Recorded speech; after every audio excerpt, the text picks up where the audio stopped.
Hey there, Business Freedom Podcast listeners. Man, I'm excited to get into it with Joey T. I'm going to call him. I'll let him pronounce his own last name.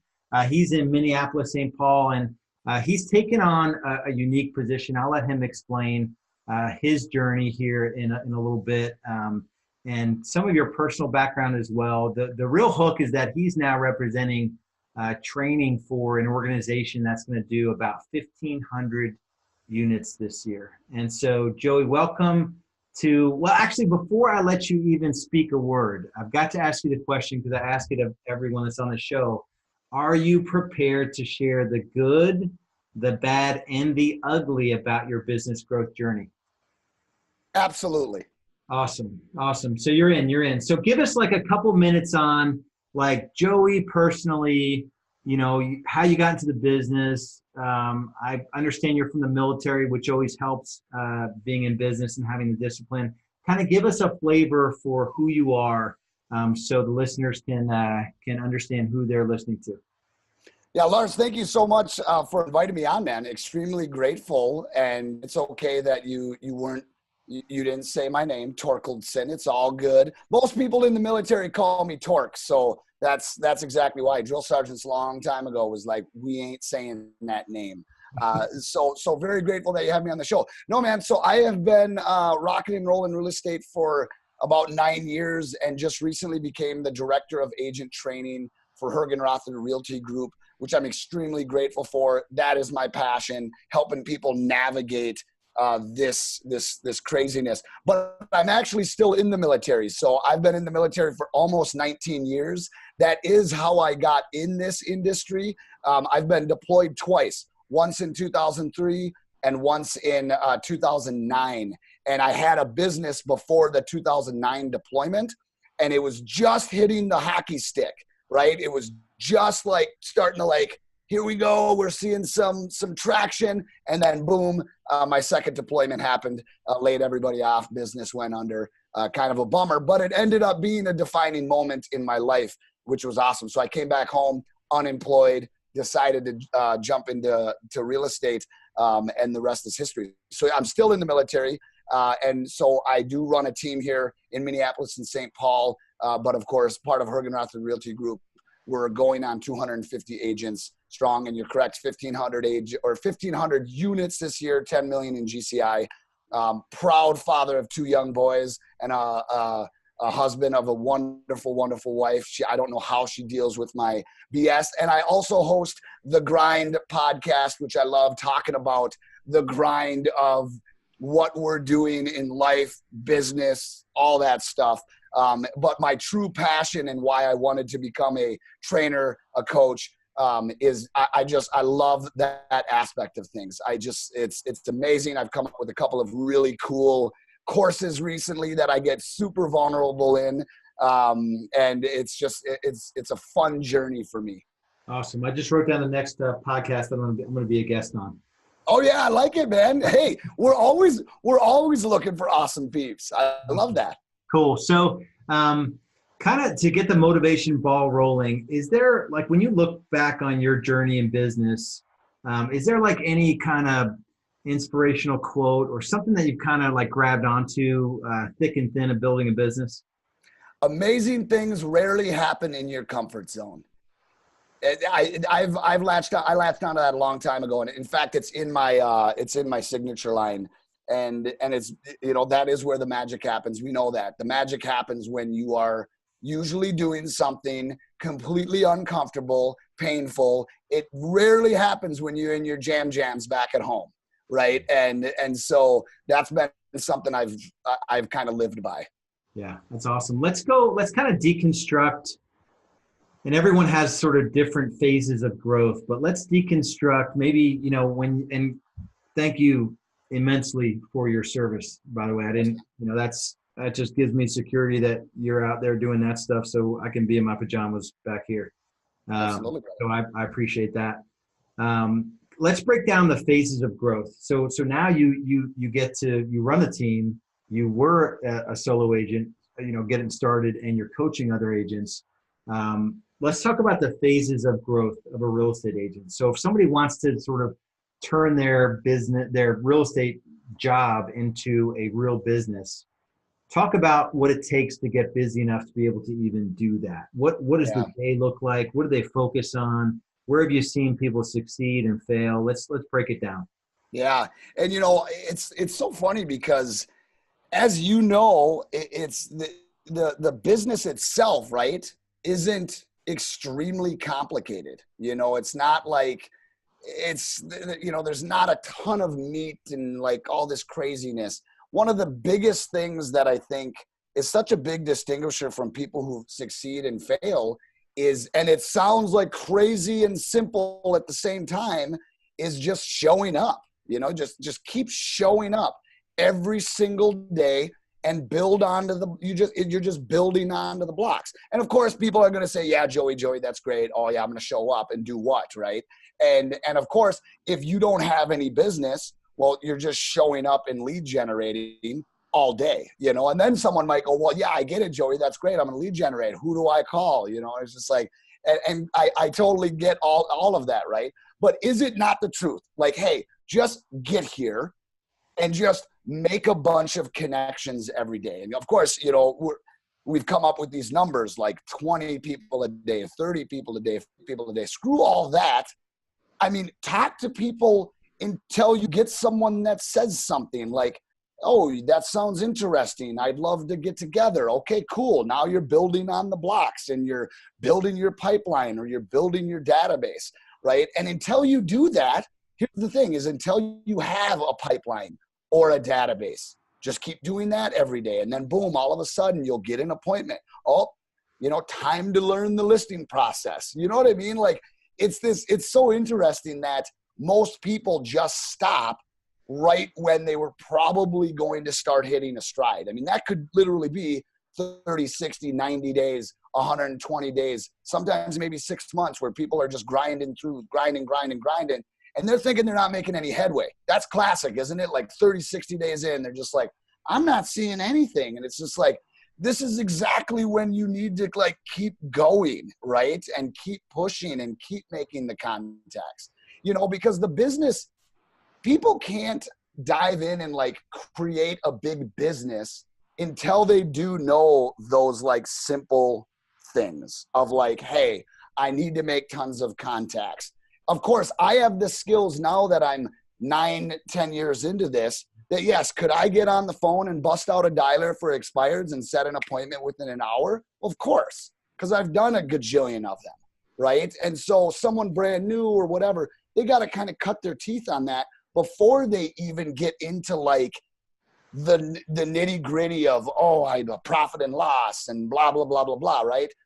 I don't even necessarily think, and maybe some might disagree with me on that, but I don't think any of that's important until like you cut your teeth on some of the BS. I don't know if I can swear. You didn't give me that disclaimer yet. Can we swear? Yes or no? You do whatever you want. Okay, good. We can do whatever we want. But yeah, right? I mean, until you get through and you got to grind through 20, 30, 40 deals and like, no, I make 1,000 dials, 10,000 dials. So you know every scenario, you know every objection because you've run into it a million times, right? So I don't know if this is haphazardly answering your question or not, but I really do think that people get way too complicated, meaning like they want to know everything, right? They want to know like, oh, I got to market, I got to create my business card, I got to know about Kelly, I got to know like all this stuff. And it's like, nah, you don't need to know any of that. You need to literally reach out to a ton of people, make a bunch of contacts, right? Until people start saying yes. Oh, and somebody's a year out. Cool. Put them in your database. Follow up with them monthly. Oh, somebody's 6 months out, 2 years. I mean, right? It's like, that's it. That's all I want you to do. In fact, I almost want someone to do that, like on our team, like just do that for 2, 3, 4 months, right? Then we can start building on like, okay, you've made 5,000 dials to expireds and you're getting eaten alive. Like now we're working through skills and we're going to sharpen that axe a little bit, right? But gosh, if someone's not willing to do that, none of the rest of the shit matters. You know what I'm saying? Like if they're not ready, if they're not going to get gritty and dirty and like take massive amounts of rejection. I mean, I was teaching a calling class in front of about 40 people yesterday where I was making live calls in front of everybody and they were just listening. And I mean, I had one lady, it was hilarious, man. She tore me a new one, and it was actually the last call. She just and I was like, yes. And I got everybody to witness my reaction to that, right? Of just like, there it is. There's where most people give up. Most people get that call and they're just like, I'm done, you know, and then they throw in the towel. Because what if that was the first call? See what I'm saying? Like, if that was the first call, would I have been eaten alive and been like, well, I'm done? No, can't do that. So it's like, until people are willing to, that's why I say amazing things rarely happen in your comfort zone. Because until people are willing to like go through that rejection and of just the sales process, right? None of the other like business aspects matter, right? Yeah. So I had a new agent join the team, and I go to the real estate office on Tuesdays. So this was his second day, and he comes in at the end of his day, and we have a real structured 8-week, agent launch program. He comes in, he's like, Lars, man, it's pleasure to meet you, and what advice do you have for me? And I said, and I had never given this advice before, but I said, give it 7 years. And he's like, and it's the honest truth. Like our top agents are 6 years in now, and they're making 225 to 250. Yeah. On 1.25 million GCI. I mean, we have a very specific model we run, and I say, give it 7 years. He lasted less than 7 months. And it's just like, and it's just, it's like you said, it's the building blocks, and they're not willing to do the work. And one of the things that needs to happen, though, that we do a pretty crappy job at building, and bringing in some military, I'll bring in some military stuff. The military is very good. There's lots of bad things about the military, but they're very good at training. Okay. And one of the cool things that they do is it's called master resiliency training, right? And it's becoming obviously it's becoming a master at being a resilient person, bouncing, not breaking, right? And that's what it takes. So I think where we don't do a very good job, like maybe in our industry or in our teams or whatever, is just like developing training. We know it's hard, right? I mean, if you've been in it for a long time, there's no sugarcoating it. Like, a lot of rejection. I call them car crying moments. If you don't have a car crying moment once every couple months, you're lying, because you're stressed out, you got shit going on, whatever. But here's the thing. We have to build resilient people, right? Because that's what we need. Because then, okay, you're going to get hit hard. You're going to have a commission that disappears, and you were expecting it to pay the house payment. That's going to happen, right? Or whatever. You need to be able to just hit the ground, bounce, and get right back up. So our resiliency in our industry, I think, is just low, because people think they're going to come in, a chest of money is going to open up, it's going to fall out of the sky, and it's going to be awesome. And we know that that's not the case. So we've even looked at our organization and said, all right, that stuff we have to build is the mental fitness, right? Because if you don't got that, now sometimes some people just don't have it, and they're never going to have it. And then they shouldn't be in our industry. And if we can find that out in like 30, 60, 90 days, right? In the 30, 60, 90, that's the goal. Like, is this going to be a resilient person? Okay, they're going to be a resilient person. Let's keep pouring into them.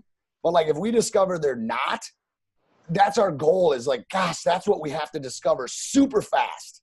So then we just maybe even bring it up to them, like, gosh darn it, this might not be the right industry for you, because you're right. You do got to last 3, 4, 5 years, 7 years of a friggin' rigmarole before you hit the hockey stick, and you're kind of running on autopilot, So in your journey, what was a moment of truth, maybe where you saw the world differently, or you figured out like your unique ability, or, that would be applicable to a listener, someone who hasn't scaled their business, someone who is struggling?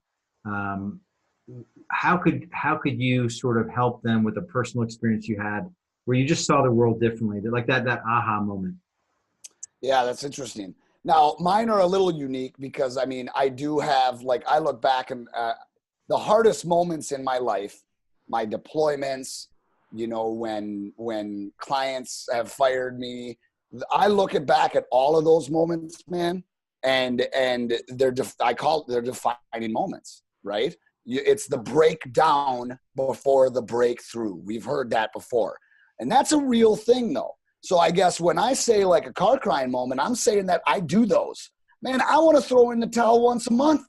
I was like, screw all this crap. Screw this noise, right? And so like if you're not having a throw in the towel moment or a car crying moment, maybe you're not pushing yourself hard enough. Maybe you are running on autopilot, right? So it's like when I look at moments, the most recent though, I will say the most recent is I did have an eye opener in the sense of I kind of self-realized I was in the wrong position on the team, okay?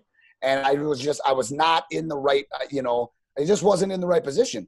I kind of realized like my position or my superpower is getting up in front of a group of people and training and coaching and doing a class and being like, hey, let's go knuckleheads, let's get rocking, right? That I realized that. So here's the thing. It all starts with awareness. Like, okay, awareness, like, holy smokes, I'm not in the right role. I'm having more days that are bad or that I'm annoyed with than more days that are good. So like my energy was off, right? So it's like, oh, I'm in the wrong role. Okay, awareness, then it moves on to taking action, right? I mean, it's awareness, expectations, action. And then the action for me was, hey, organization, I'm not in the right role. I feel like my strengths could be better suited here and or doing this, and then the role's created, right? But here's the thing, like you got to go through a lot of those like failures. Give yourself your 10 minutes, your 20 minutes of like, I just got fired. I just got rejected a million times.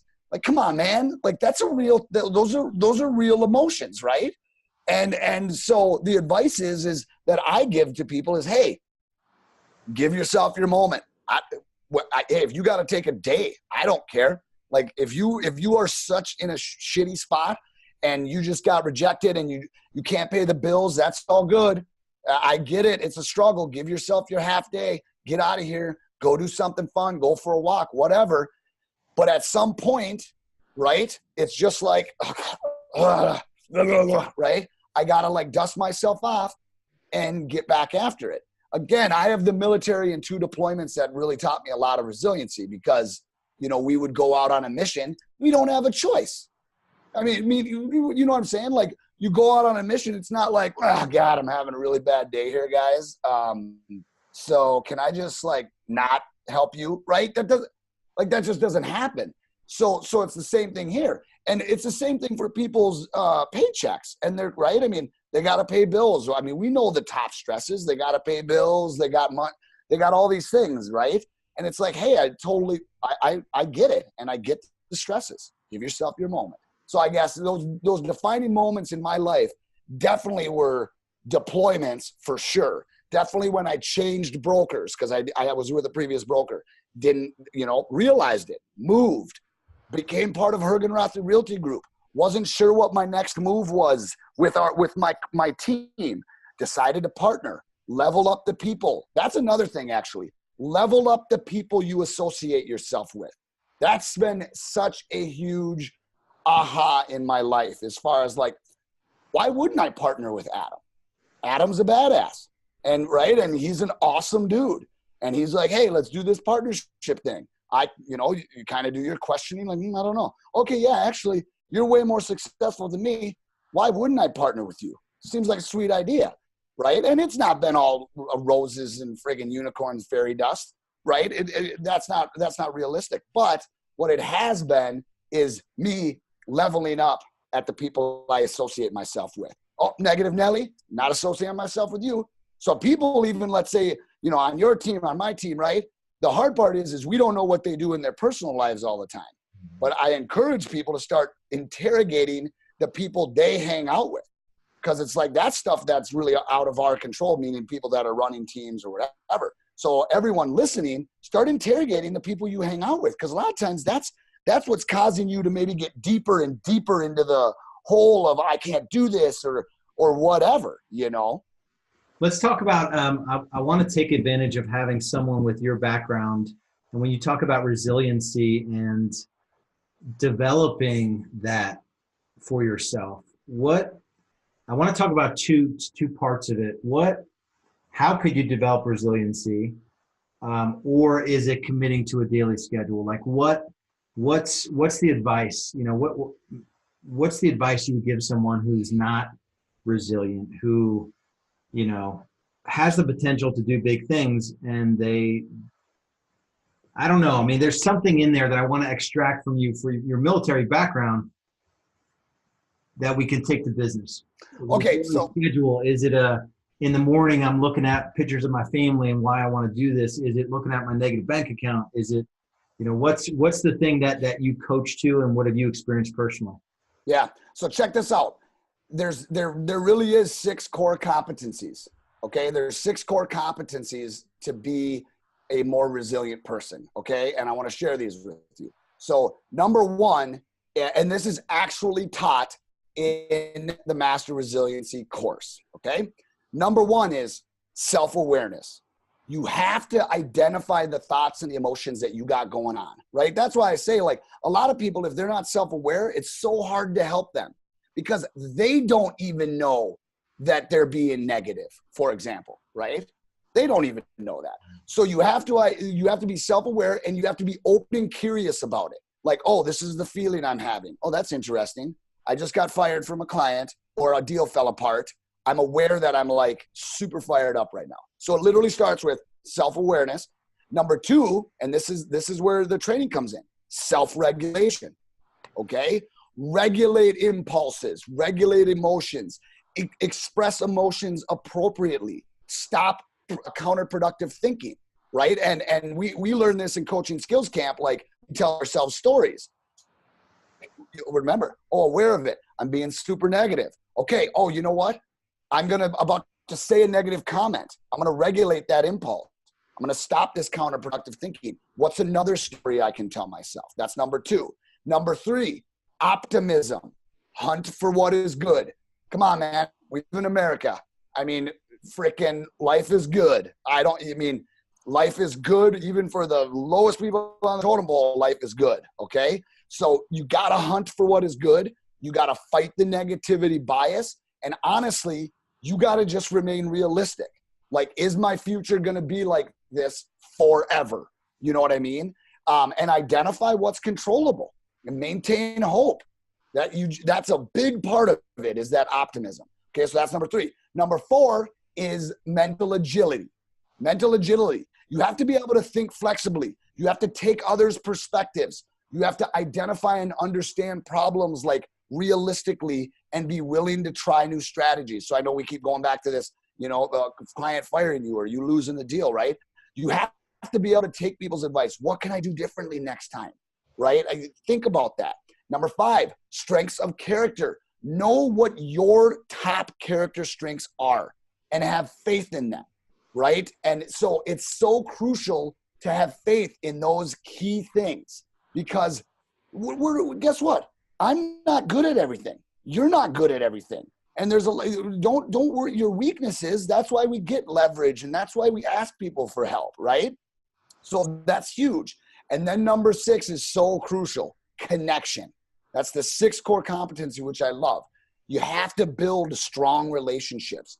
You have to use positive and effective communication, develop empathy. And for the love of the Lord, I tell you what, you have to be willing to ask for help.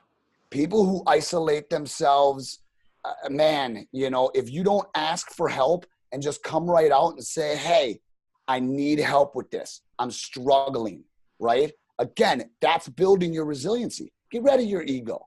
Get rid of your ego. That's the stupidest thing ever, right? And a lot of people, we live in a world right now where mental illness, suicide, loneliness, they're all up.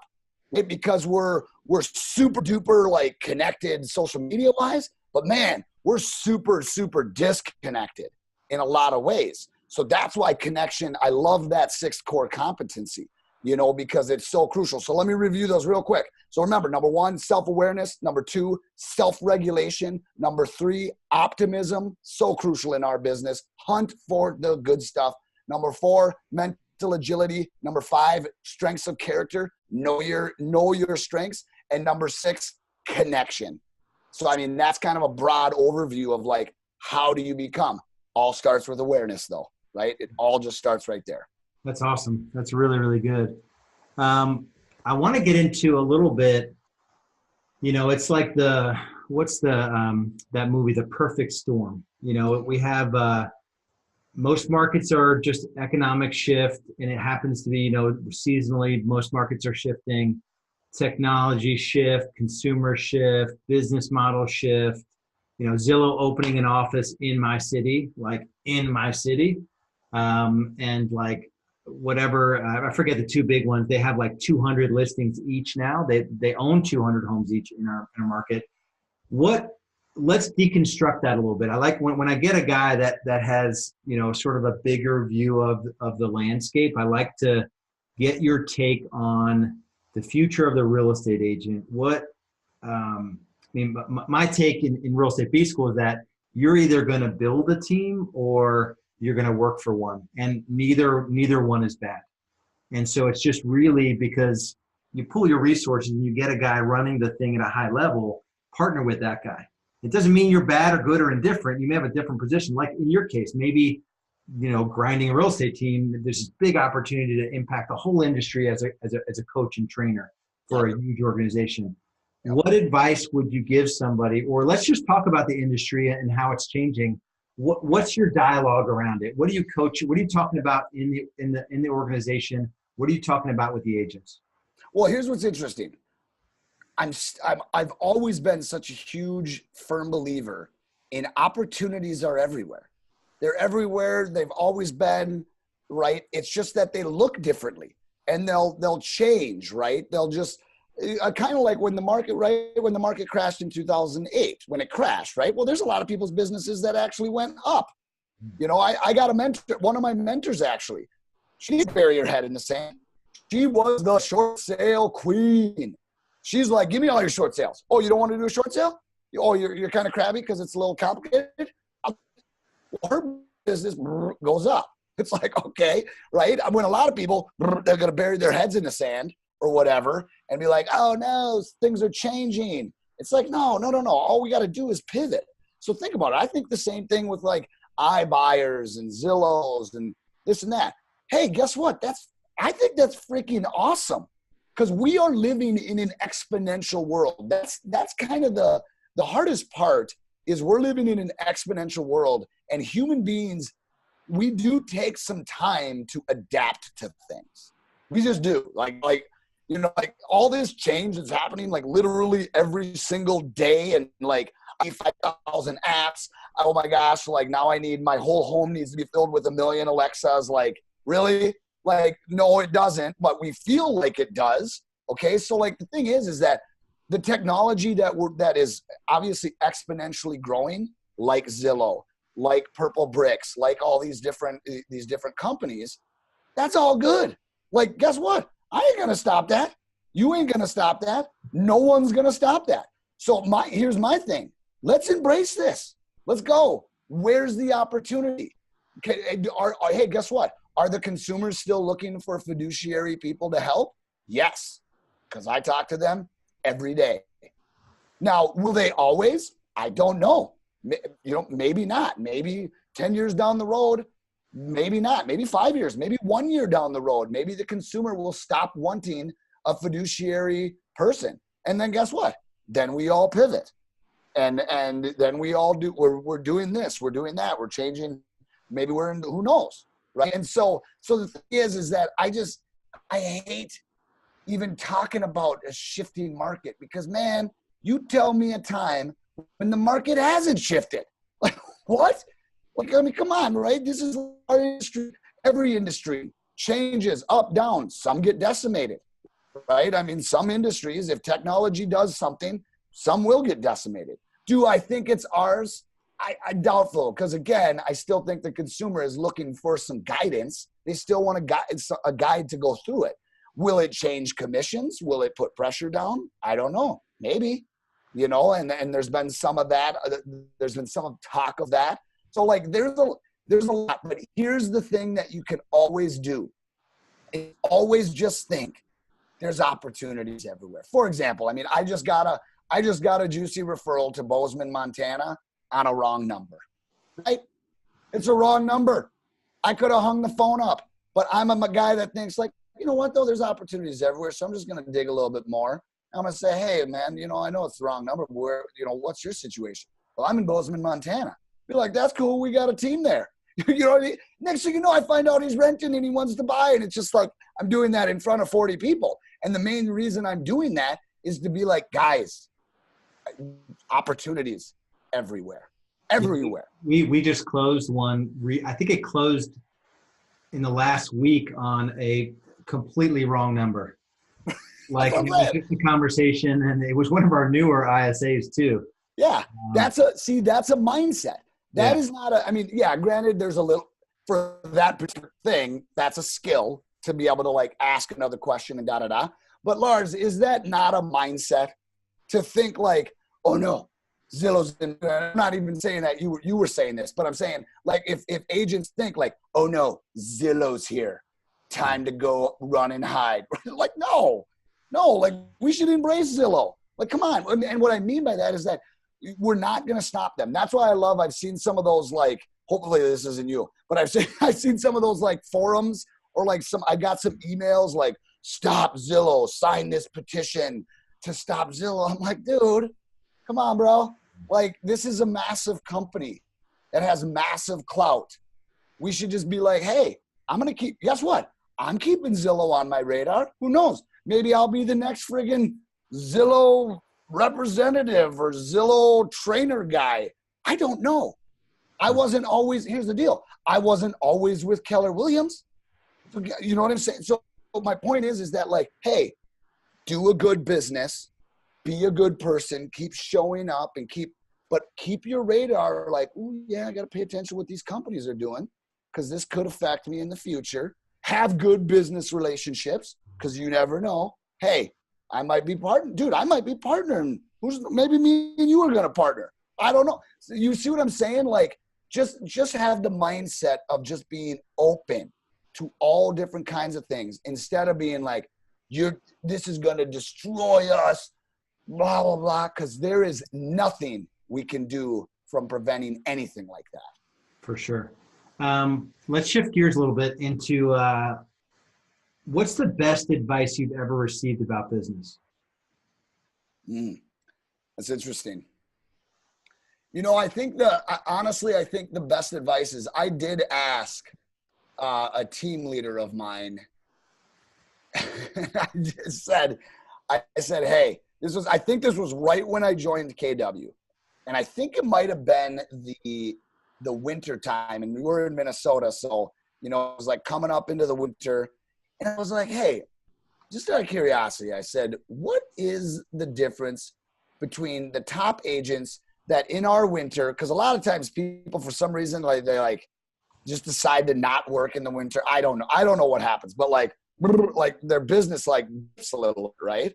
And their first quarter is always the slowest. And I asked her, I said, so like, what's the difference? Like what the top agents that have an awesome first quarter every year and their business is just like, you know, steady Eddie. There's not like all this craziness. And she goes, oh, she actually said it so fast. Like it was just like this matter of fact. And I'm thinking like, please give me this answer. And then when she says it though, it's so simple. And we've already kind of chatted about it. She's like, oh, that's so simple. She goes, yeah, the top agents, since they know winter's coming, they said, you know, 3-4 months prior to that, they just double their lead gen efforts. They just show up more. I'm like, oh. So it just boils down to literally showing up more. she's like, yes, there's no like magic, like, oh yeah, starting in October, they just like press a couple buttons and like tons of leads. No, like that's not what happens. They just decide starting in about September when other people are like, oh man, that was a crazy cool summer. Just going to chill out a little bit. They're like, oh shit, like winter's coming and January and February in Minnesota is a little chilly. So guess what? I'm freaking punching the throttle forward. I'm going to be even more diligent to show up because I can feel that laziness coming about to show up more, you know? And to be honest, I tell people that all the time. Like, hey, just show up more. Did you ever read the book Turning Pro by Stephen Pressfield? No. It's an easy read.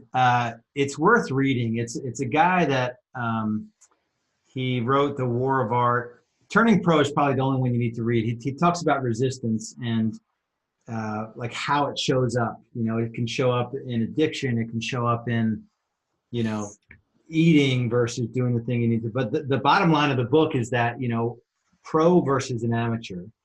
A pro, it doesn't matter if you have a good day or a bad day. It doesn't matter if you win the Super Bowl, you lose the Super Bowl. You're going to work the next day. And you're doing the same thing that got you to lose the Super Bowl versus win the Super Bowl versus, and the amateur is just, it's haphazard. There's no consistency. So he's a writer. For a writer, it's writing, you know, every day from 6 to 8 a.m. And even if you get one word on the paper or you write 10 pages, 6 days a week, you are writing. And it's in your best, most creative time. And that's, you know, for us, it's 8 to 11 every morning is new business development. It's protected time. Admin, you do not talk to salespeople, and salespeople, you better make sure you're focused on, you know, getting your pipeline full and doing it with diligence and excellence and focus and intentionality. And so I just think it's interesting that the advice she gave you was do more of the thing that I already told you to do. You know what's funny is that I was actually joking with someone the other day that, like, I love going to, like, family reunion and mega camp because I'm like, wait a second, wait. Is Gary Keller getting up there and saying the same thing again?